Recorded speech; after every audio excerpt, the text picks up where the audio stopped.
So this course is called 10 Foundational Meditations. And I just want to talk about that real quickly before we get started with the first meditation. There are innumerable types of meditation, infinite forms of meditation. And those who have worked with me before know you can just make up your own meditations. There's just some couple key elements that make something a meditation, and then you can change everything else. Right. So and you can use it. Once you understand that, you can create meditations that work on anything in your life, any particular issue, or anything you want to achieve, or anything you want to let go of, or all sorts of things. And as a meditation teacher, what I'm often doing when I'm working with people is devising a new meditation to help them with where they are right then, with exactly what wall they've run into, or what boundary they have to let go of. So when I say 10 foundational meditations, each of these meditations in many ways are going to encompass hundreds of other meditations. So they're the simple core types of meditation. And ultimately, nobody needs to know even 10 types of meditation. If you're teaching, maybe. But what we'll learn is that each of these meditations build on top of each other. And that in order to do the first meditation, it will be useful to have heard of and understood and thought about the 10th meditation, because they all are going to talk about different aspects of what we may encounter in our experience. So a meditation is just a way of focusing our attention on a part of the human experience.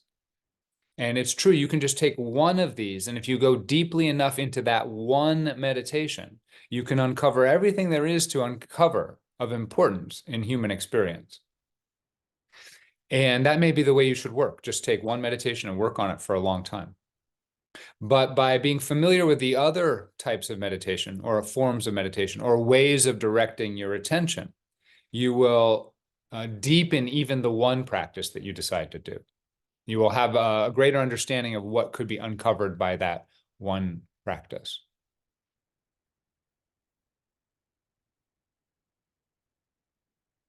So, I'm going to encourage, eventually this will be on YouTube, and encourage people to investigate all of them. You can even just listen to talk number 8, and it will help you, even if all you're doing is basic breath meditation.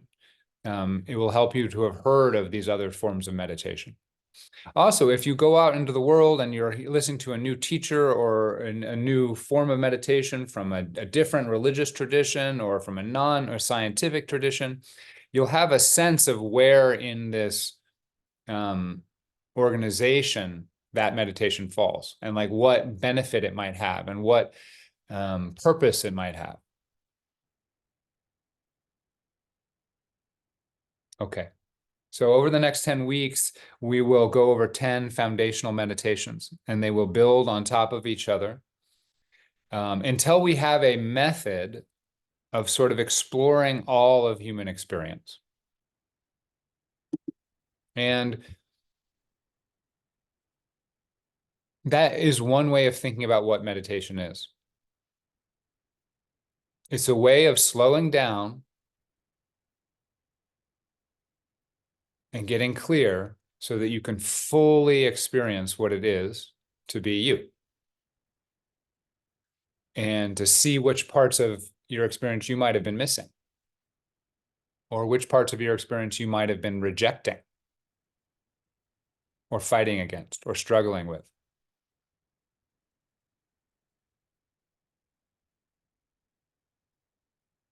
Now, for those who are here in this class, many of these you'll have heard of me talk before. This is not going to be brand new material. But I have found personally that being reminded is the most useful thing about having a group, or having a teacher, or having guided meditation, or even meditation itself. It's a way of reminding us of what we may have already experienced. Okay, so the first meditation we're going to focus on is focus on resource. Now, it's not something you'll hear in the traditional meditation traditions, this idea of focus on resource, until you look more closely. So focus on resource is a meditation in which you take your attention and you concentrate on some part of your experience that is, at the very least, okay, and ideally serves as a kind of resource, a sense of safety or pleasure, something positive. And we'll see as I go through this that many of the traditions are basic meditation is a type of focus on resource. Before I get into that, I just want to talk about concentration for a second. So all meditations require a form of meditation, a form of concentration, sorry. Concentration is actually a fairly deep topic, but at the very simplest level, all you need to know is that concentration is the ability to move your attention where you want to move it. And so meditation is the practice of choosing an object of attention and moving your attention to that object. When your attention wanders from that object, you move it back to that object. Super simple.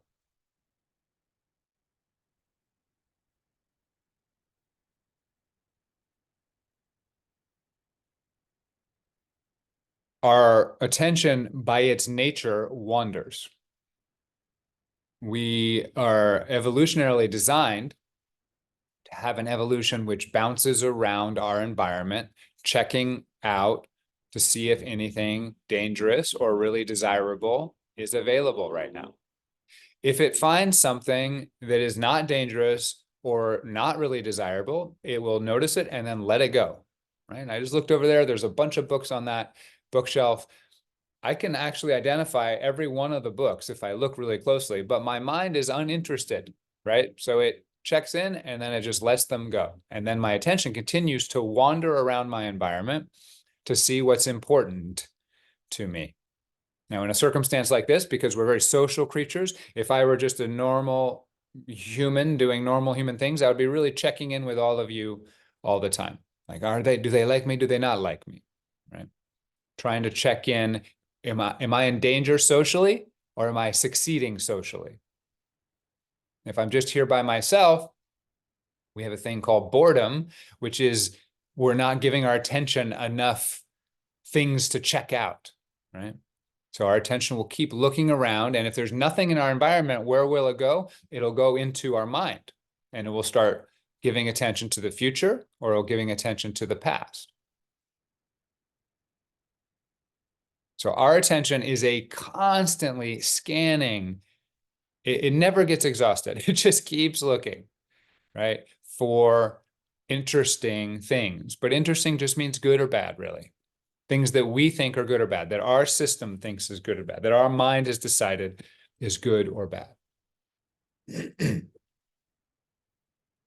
So the practice of meditation,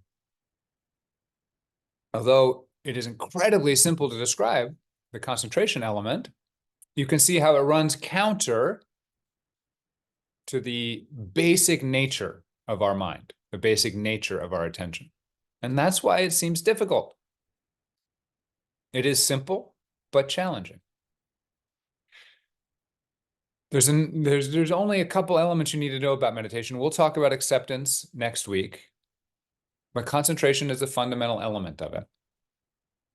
Now, not all meditations are exactly as I described, where you concentrate on a narrow object, but most are, and the first several we'll go over are. We take one part of our reality and we move our attention and try to hold it on that part. It is not a failure, though, when we can't hold it on that object. So if I'm trying to focus on a candle flame, my attention by its nature will wander. The practice is just noticing when it wanders and bringing it back. You should not expect to just be able to stay completely focused on the candle flame immediately, or even, after several years. The benefit you're going to get is the building of the muscle that gives you some control of where your attention goes, and the effort to run counter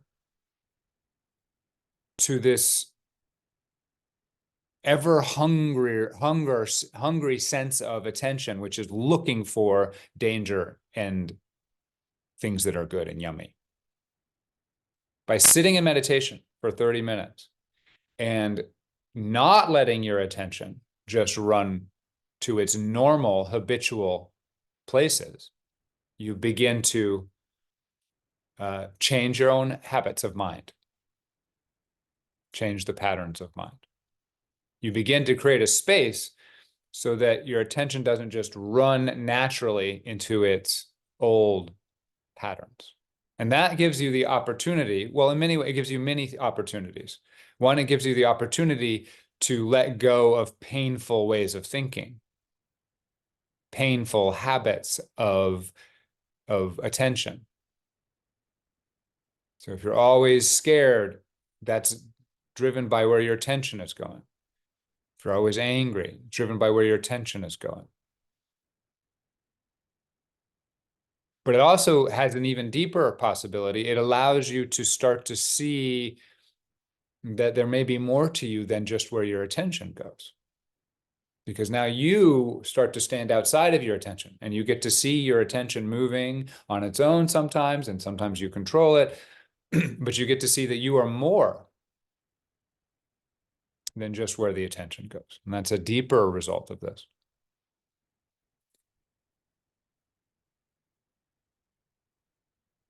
And as we sit here, we can start to become awake to this idea of our attention. We sort of identify with it, but you can start to notice, where is your attention going? And this is part of what happens in meditation. By noticing when your attention wanders, you're also developing the skill of becoming awake to your attention itself. You start to gain consciousness of how your attention moves, even when you don't control it. Now, if you're a total beginner at this, it might be hard to notice, but just notice right now, where is your attention? And then notice in 5 seconds, where is your attention? And then eventually you can notice where your attention is, just sort of continually. And it's bouncing around. Well, these are all benefits of learning to practice concentration. Now, another benefit of developing our concentration that isn't really the point of meditation, but is like a huge side effect of meditation that is really beneficial, and I actually think is important for the for your motivation, right? Meditation gives you some benefits that aren't really the point of meditation, but they make your life better. So it's a good reason to do meditation. And then that motivates you to continue doing the meditation to get the deeper sort of results that maybe one might think is the point of meditation. So many of you heard me say that our life is determined by our experience. But our experience, right? Whatever we experience, that's our life. It doesn't matter what's happening on the other side of the world. If I don't experience it, it has no effect on my life. It's not my life. My life is what I experience. If I'm experiencing really positive things, then my life is going well. If I'm experiencing things I experience as negative, then my life's not going well. But our experience is determined by where we put our attention. So there's two sort of pieces of information in that claim. Our experience is determined by where we put our attention. One thing we should first notice is how many alternative places I could put my attention in any given moment.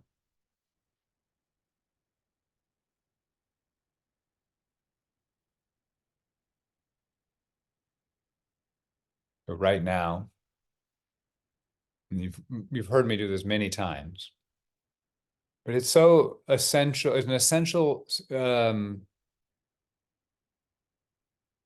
it's an essential insight to learn about your life, that as we sit here right now, I'm just looking around and I'm just looking at the visual realm. Now, I have a very rich kind of environment with a lot of art here, but that's going to be true anywhere you look.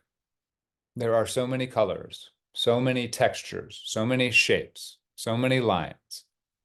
I can look at them and the wide, like I can look at the whole bookshelf, or I could zoom in and look at one book, or I could zoom in and look at just the title on the book, or I could zoom in and just look at the picture on the book, or I could zoom in and just look at the one color in the one part of the picture on the book.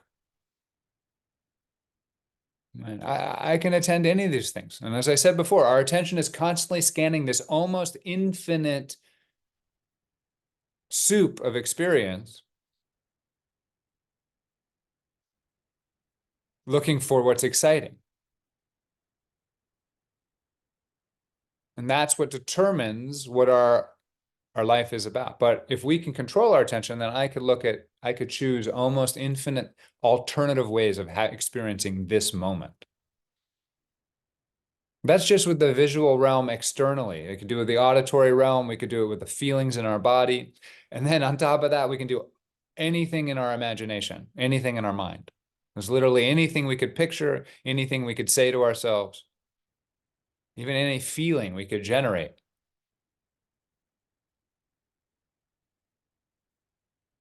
So there's two really important parts of this insight. One is just the expansiveness of our experience. Our attention makes our experience seem kind of small sometimes. We feel boxed in, we feel constrained, we feel stuck in our life sometimes. We feel like we have to go find something exciting.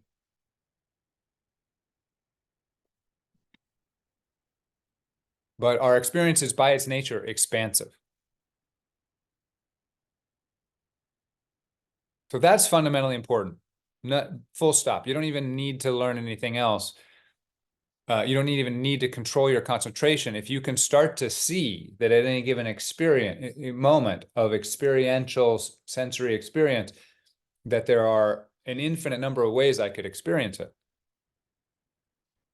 And we just throw out there how, if you've ever gone to an art museum, and how you stop and you look at the art, especially like a modern art museum, you sort of stop and you look at the art and you take it in, and all you're having is an experience.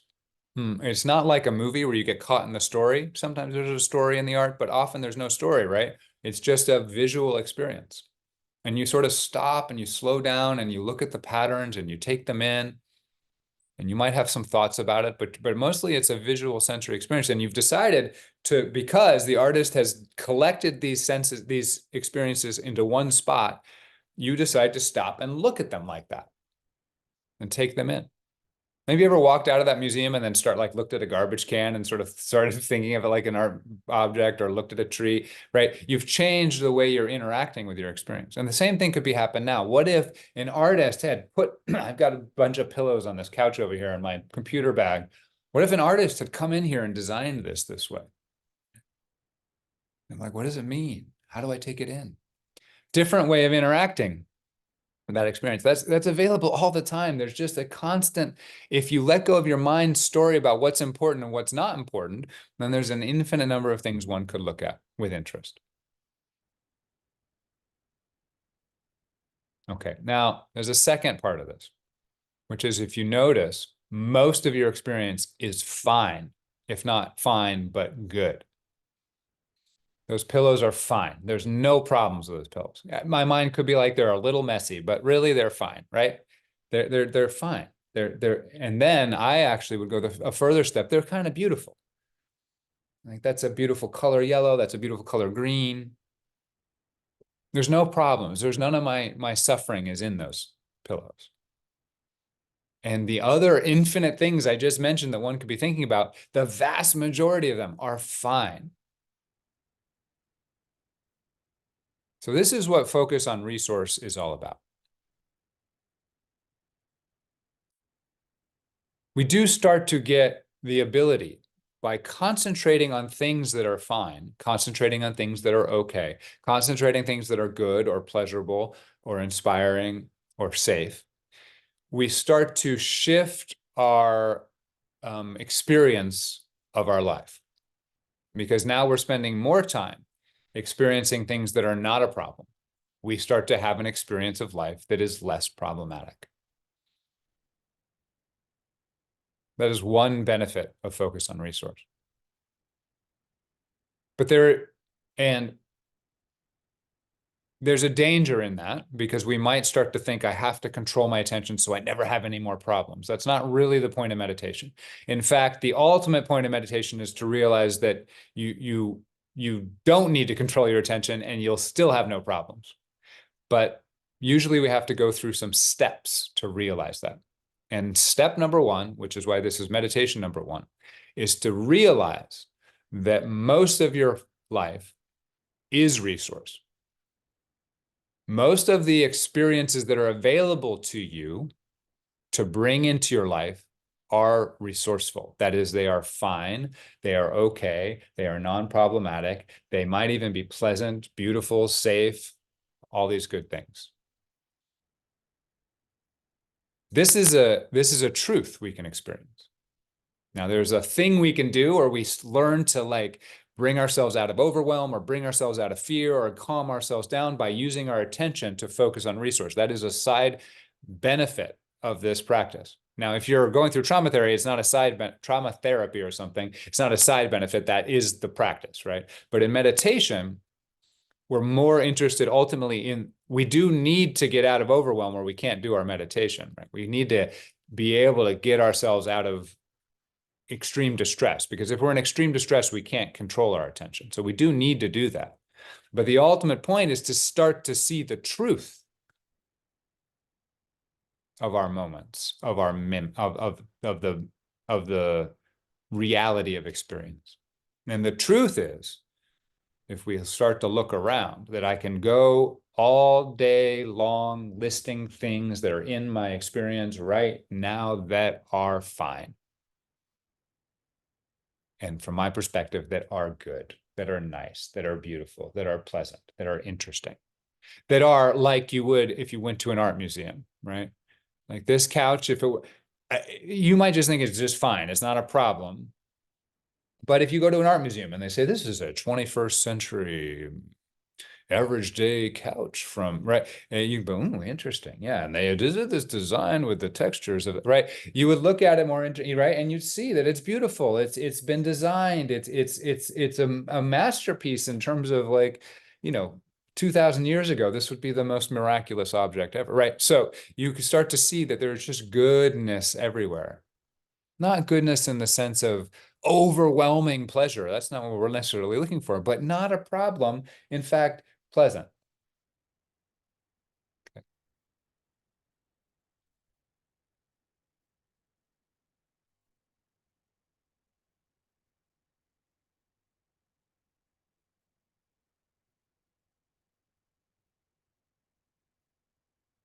So when you go to a meditation class, even my meditation class, most of the time, the teacher, or a yoga class, the teacher will adopt a kind of pleasant voice, right?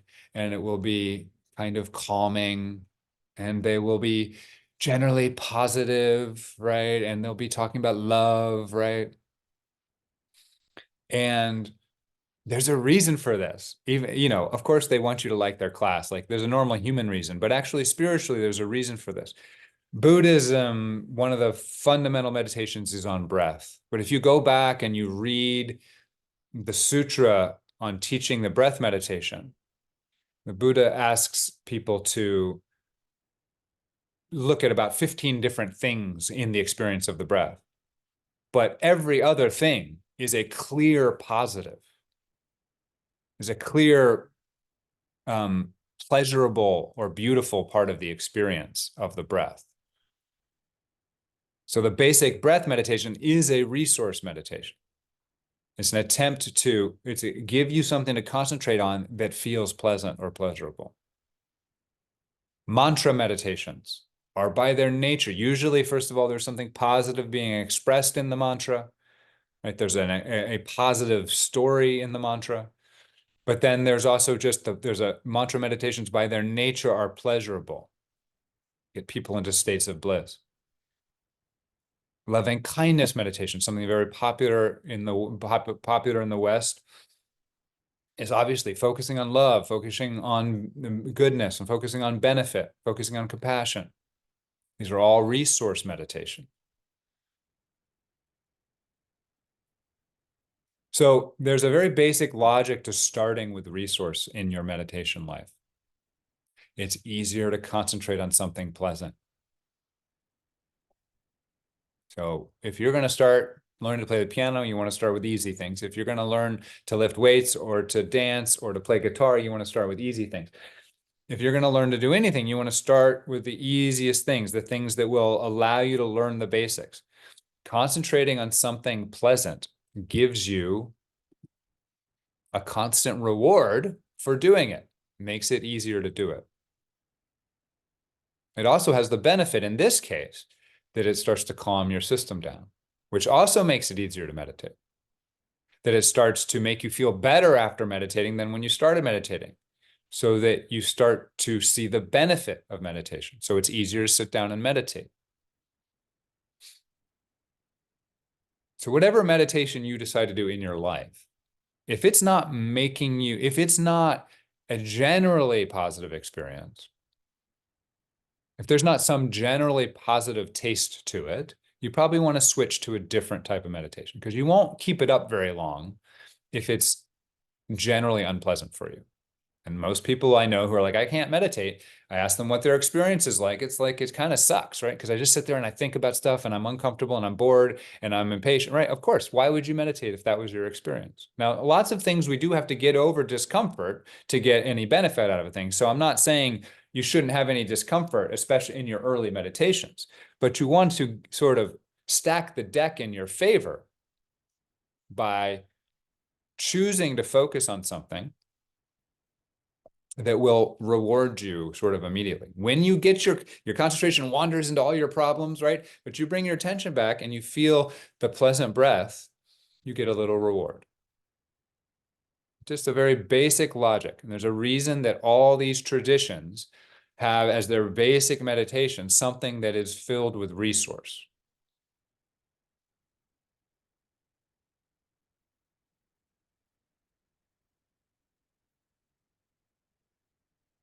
Now, it also, I call these basic meditations, but they're also the most advanced meditations. That is, ultimately, you can totally, completely transform your life. If you change the habit of your mind from looking at your problems and how everything's going wrong to looking at what is actually fundamentally here that is already good. You're not lying to yourself. A lot of times that's where we'll get this sense of like, this is where meditations which are just like, imagine your most favorite place, and that's a totally okay meditation. But if you start to get the idea that you have to run away from your present experience to get to something good, and look, that's okay if that's what we have to do at first, because even that imagining is part of your present experience. Really, it's not really running away.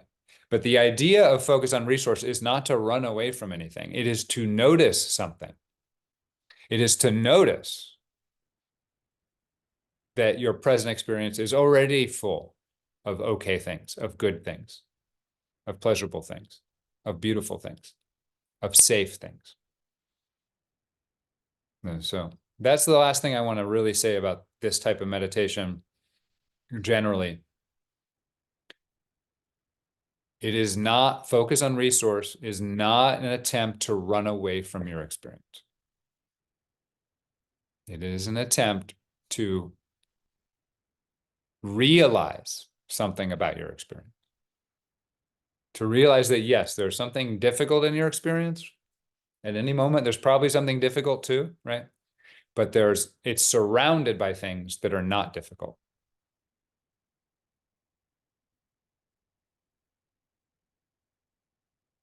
So we don't go to resource to solve all our problems. Again, if we're in a kind of trauma therapy or if we're overwhelmed, we might go to resource to try and get us out of overwhelm, which might be a way of solving a particular problem. But in terms of the meditation practice, a focus on resource is not an attempt to solve any problems. It's an attempt to see the truth. of this moment, which is all meditation ever is.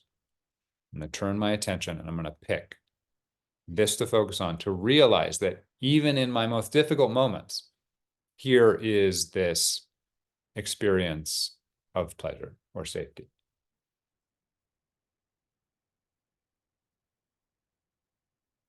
Okay. So 5 more minutes here just on some basic technique things. So we're going to focus on breath or I'm going to guide focusing on breath. If the breath is not pleasurable for you or not calming to you, or there's too much pain because of physical pain or emotional pain in your breath, then you want to choose a different object. And I will just really quickly list all the places one can look. So if you're in your body, if your breath isn't good, maybe there's some other part of your body that is pleasurable. Your hands on the ground, or your back, or your feet, or right. There might be some other part of your body that's okay or pleasurable. Staying in your body is a pretty good option if you can do it. Okay. It's okay if you can't. Some of us have a very challenging relationship with our body for good reasons. But if you can, it's good to try and stay close to the body, to start to find safety in your own body. Otherwise, it's easier to get lost in our mind, right? If we can come back and get grounded in our body, that's great. But if the body's not available, then we can open our eyes or we can open our ears and we can try and find something pleasant in our visual realm. We can focus on a candle, we can focus on a flower, we could focus on anything and experience it. Or we could listen. We can listen to silence, or we could focus on blank behind our eyes. Those are also possible resources. And then finally, as I was saying before, you can also focus on phrases, a mantra of some sort that is pleasant, or an image, or a memory, or an ideal imagined place that you can focus on. Any of these kinds of concentrations, or just a triangle, or a ball of light, or you can measure. There's an infinite number of resource meditations, and ideally you'll be able to find something relatively quickly. But over time, you might find something, you might really look around and find something that really works for you. It's like, really, when I do this, I really start to feel the safety or pleasure in my body. We're going to start with breath. And there's an infinite number of places within the breath one can look. Okay, so it's not just one thing, the breath. There's a lot of different places one can look, and I'll guide that a little bit. Okay, the second thing is, and this is a very big thing, it's a big, useful thing to know about meditation. What do we focus on? We want to do our best to focus on the basic sensory experiences. We're going to talk about this more next week. But when we concentrate, we don't want to be concentrating on our idea of a thing. We want to be concentrating on our experience of the thing. And our experience is made up of sensory data, of sensory experiences. So our visual experience is made up of light and dark. It's made up of color. It's made up of lines and shapes. It's made up of things and locations, right? Our auditory experience is made up of pitch, higher and lower notes. It's made up of louder and softer. It's made up of rhythm, things moving in patterns, starting and stopping. It's made of, there's also a kind of texture to our sounds. Our feeling sensations are made up of pressure and heat and cold and shape and movement and flow. Itchiness. There's just basic sensory experiences that we want to start to lock onto. Otherwise, we're very likely to turn our attention to our own story and then get lost in that story. The beautiful thing about a sensation is it's coming from the world. You don't control it. So as your story goes along, you come back and go, but wait, there's actually something real right here, which is this experience of blue or this experience of heat. And that's the same. And so that's going to apply to all our meditations for the most part, but it's definitely going to apply to resource. How do we really lock in? If you're having a memory of a really good, if you decide to focus on a memory of some place that was really safe, don't just keep telling yourself, oh, that was such a safe memory. Go and like feel it. Try and transport your body there by experiencing the smells, the sights, the sounds. The same thing, though, happens right now. If there's something good happening right now, how do you tell your body that there's something good happening right now? You let your body see it, hear it, feel it. You let your mind focus on the sensory experience. And that's why your resource can just be something that's just okay. Because if you say you're having stress in your life and anxiety in your life, and you can truly focus on that pillow over there until you're only thinking about that, and until your only experience is just of this pillow, of this color and the shapes and the lines and the texture, and that's all your experience is in, moment after moment, moment after moment. Where are your problems? They're gone. The problems are no longer in your experience. What is your experience now? It's fully okay. And I can just tell you from personal experience of many years and with many students that if you can have that experience of that pillow where you're really concentrated on it, then your body starts to relax. Then your body starts to believe that it's in safety. First, it's just a little bit because your body has habits of anxiety, right? But over time, the more you can focus in on experiences of okayness, the more your body starts to go, oh, yeah, I'm in an okay experience. I'm in an okay experience. So, all our meditations, we're going to concentrate. That's going to be choosing where we're going to move our attention. So, we pick an object and we focus on it. For focus on resource, we're going to choose an object of our experience that serves as a resource for us, that is at the very least okay and non-problematic, but ideally we'd focus on something that's somewhat pleasurable or relaxing or has an experience of safety and it's something positive. And we're going to do that by focusing on the basic sensory data that makes up that experience. Finally, as a tool that really makes concentration easier, we will use a label when we want to. And for right now, I'm just going to give us the labels feel, hear, and see. So if you decided to focus on some feeling sensation, so for instance, the breath today, we'll focus on feel. How does the breath feel? And we'll just label every few seconds, feel. And the label is telling you what you're experiencing. I am feeling something. The label is simple and abstract, so it's not a story about everything. It's not like I'm feeling this, that, the other thing, da, da, da. It's just feel. I'm just having a feeling experience. I'm having another feeling experience.